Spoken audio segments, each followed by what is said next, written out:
सभी को जय मसीह की। आए हम सब इस सुंदर सुबह खुदा की आराधना करेंगे। हम मिलके गाएंगे आराधना में है छुटकारा। और सच में जब हम आराधना करते हैं हम छुटकारा पाते हैं। और इस सुबह हम ये गाना गाते हुए खुदा की महिमा और उसकी स्तुति और आराधना करेंगे। आए हम सब मिलके ये गाना गाएं।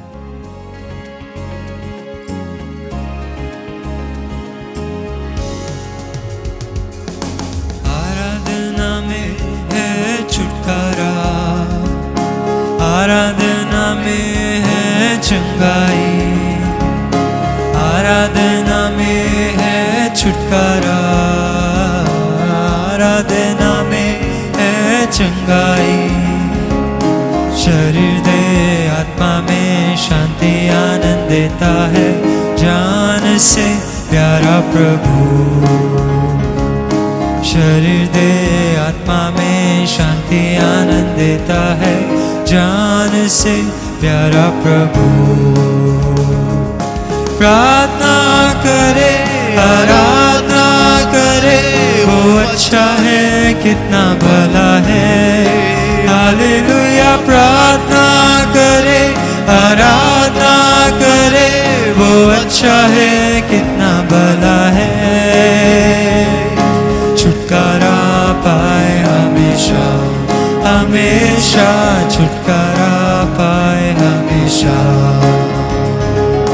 छुटकारा पाए हमेशा हमेशा, छुटकारा पाए हमेशा।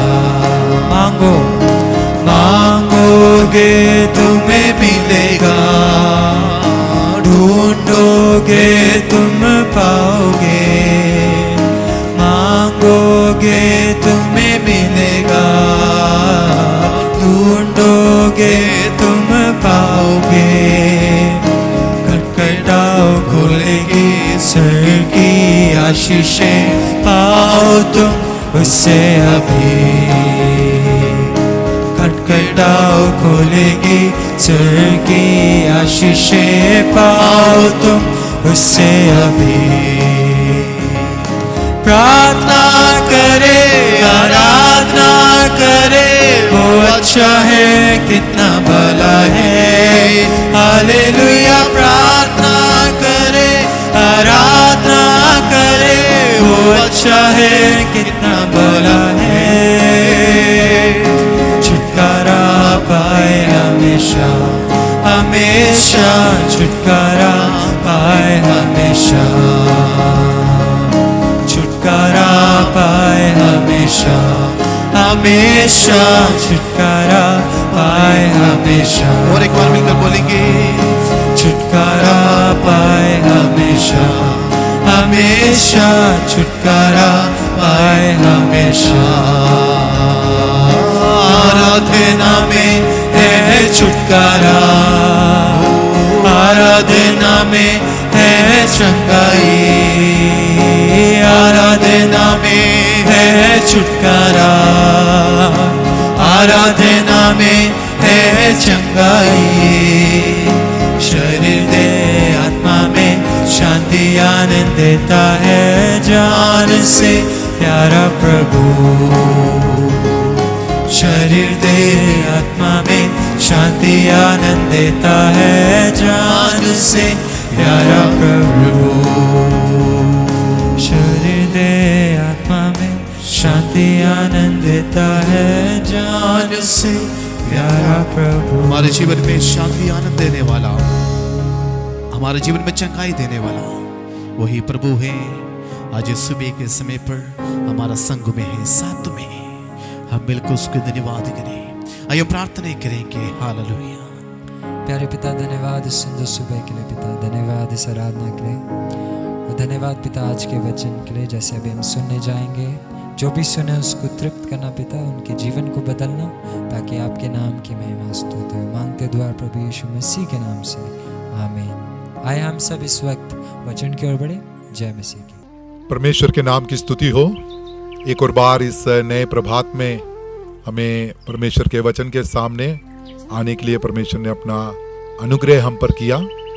हाँ, तो हम पिछले प्रभातों से हम इस बात को हम मनन कर रहे थे कि हमारा परमेश्वर इतना सामर्थी और इतना महान होने के बावजूद भी उसने अपने आप को ऐसा शून्य कर दिया, ऐसा कंगाल कर दिया, ताकि मैं और आप धनी हो जाएं।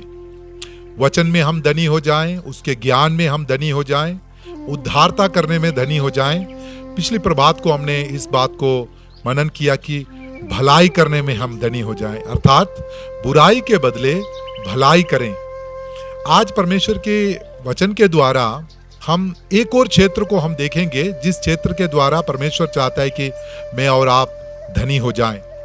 प्रेरित याकूब अपने पत्री में इस प्रकार से कहता है, याकूब की पत्री उसका 2 अध्याय उसकी 5वीं आयत में मैं आपके लिए पढ़ने के लिए चाहता हूं। वहां पर इस प्रकार से लिखा है, हे मेरे प्रिय भाइयों सुनो, क्या परमेश्वर ने इस जगत के कंगालों को नहीं चुना कि परमेश्वर विश्वास में धनी और उस राज्य के अधिकारी हो जिसकी प्रतिज्ञा उसने उनसे की है जो उससे प्रेम रखते हैं।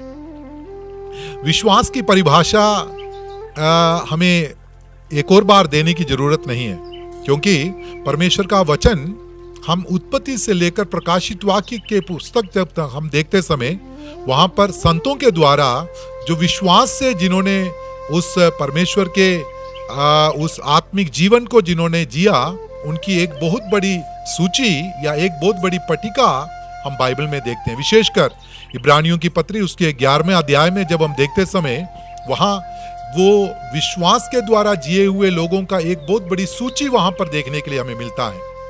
इब्रानियों की पत्री उसका 11वां अध्याय और उसकी पहली आयत में जब हम देखते समय विश्वास की परिभाषा वहां पर इस प्रकार से लिखा हुआ है, अब विश्वास आशा की हुई वस्तुओं का निश्चय और अनदेखी वस्तुओं का प्रमाण है। प्रियो, कई बार हम विश्वास और भरोसा को एक ही परिभाषा में सीमित करने के लिए हम चाहते हैं। भरोसा एक ऐसी चीज है जिसको हम देखकर जिस पर हम भरोसा रखते हैं, अर्थात जिस कुर्सी पर हम बैठने जाते हैं उस कुर्सी को देखकर हम जानते हैं कि ये कुर्सी मेरे इस शरीर के बोझ को उठा लेगा, इसलिए हम उस कुर्सी पर बैठते हैं। लेकिन विश्वास ये है जो हमने कभी देखा भी नहीं, अर्थात अनदेखे वस्तुओं का वो प्रमाण है।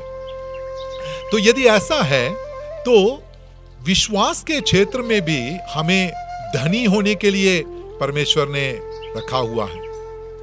प्रभु यीशु मसीह के उस मृतकों में से जी उठने के बाद यीशु मसीह के शिष्य लोग जो बंद कमरे में अपने आप को सीमित करते हुए जो बैठे हुए थे, उनके बीच में प्रभु यीशु मसीह उस बंद कमरे में आकर वो प्रकट हुए, आकर तुम्हें शांति मिले अर्थात शालोम जब कहा, बाकी सभी शिष्यों ने उसकी प्रतीति की अर्थात उस पर विश्वास किया।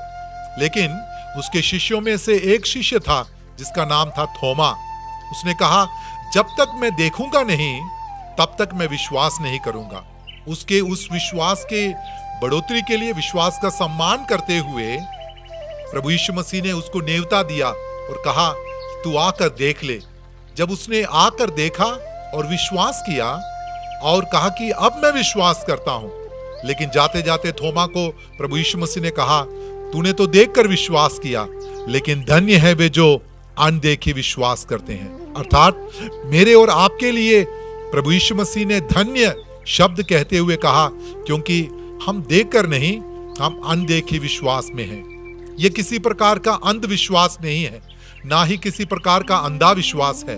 हमारा विश्वास परमेश्वर पर दृढ़ है। विश्वासियों का पिता कहलाया हुआ अब्राहम, उसके बारे में हम पढ़ते हैं कि परमेश्वर की बुलाहट को सुनकर बगैर देखे हुए उसने उस वायदे के देश की ओर वे आगे की ओर बढ़ा।